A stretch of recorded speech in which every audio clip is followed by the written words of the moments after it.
Activism. Anybody who doesn't know, they should know. You've been frontlining a lot of activism, from protests to PSAs.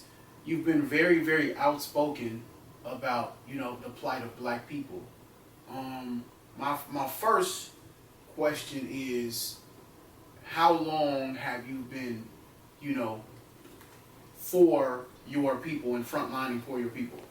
I've been for my people since I can remember. I come from a very enlightened environment as far as my home.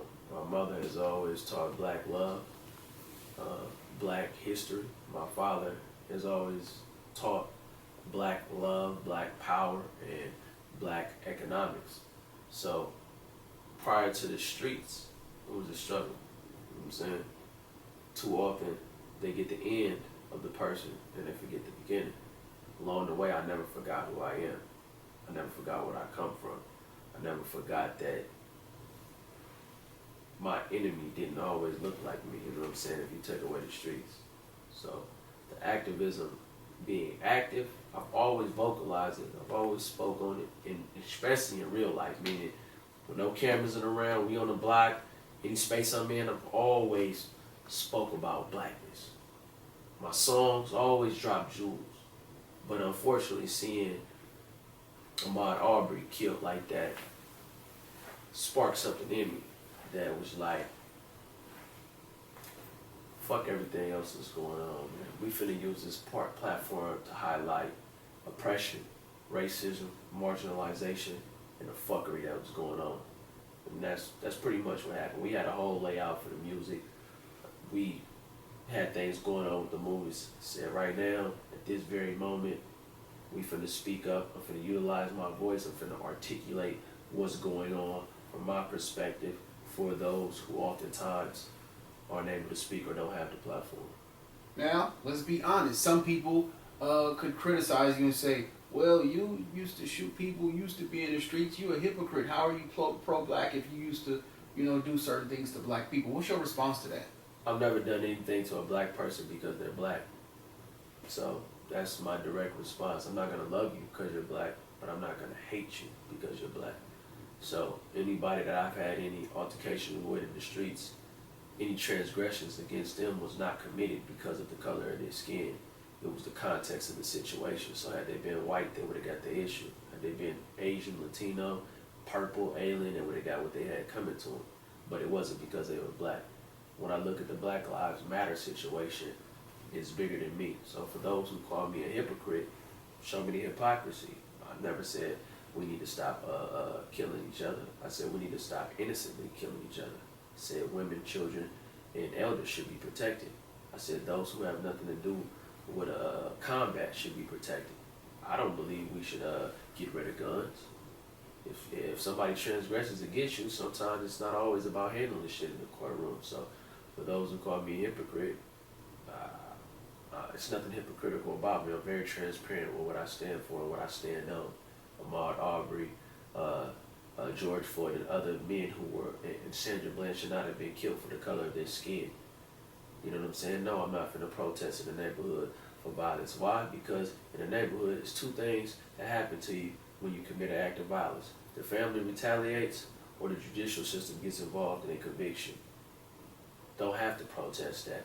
But nowhere in the United States of America can you kill somebody on camera, go to work, get paid, go on vacation, and be protected by the law and the people. So that's what I stand on. These people are killing black people and then going on vacation. In my neighborhood, you ain't killing nobody and going on vacation. If I kill somebody in my neighborhood, it's three things that's gonna happen to me. I'm gonna get shot, I'm gonna get killed, or I'm going to jail. Mm. Now, Black Lives Matter protests. Y'all shut down the freeway. I mean the bridge. Y'all shut down the Bay Bridge. What inspired that, and what was the point of doing that? 4HD, myself, Jamal Truelove, Day, and Stunnerman 02.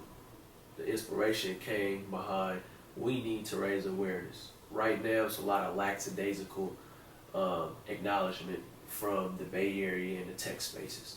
Let's just be honest. It could put out PR statements of Black Lives Matter.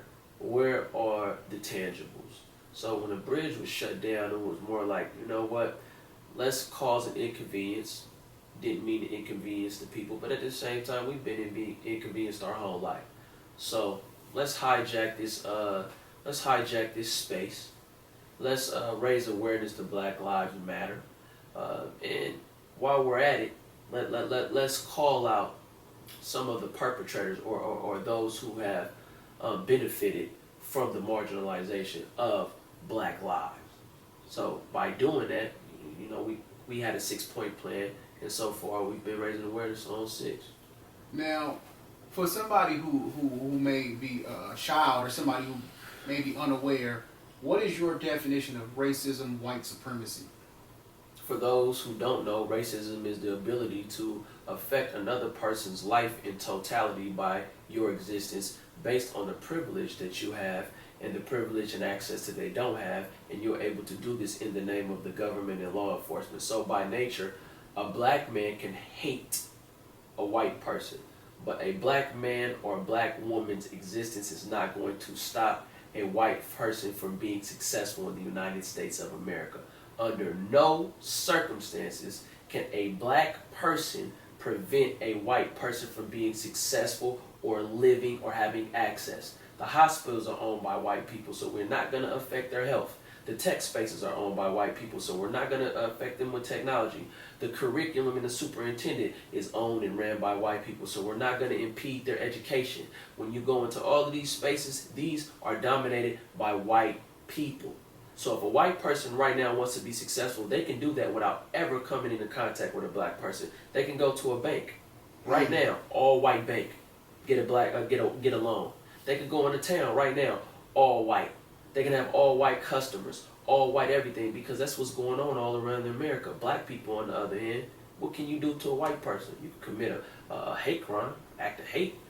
You're not stopping a white person.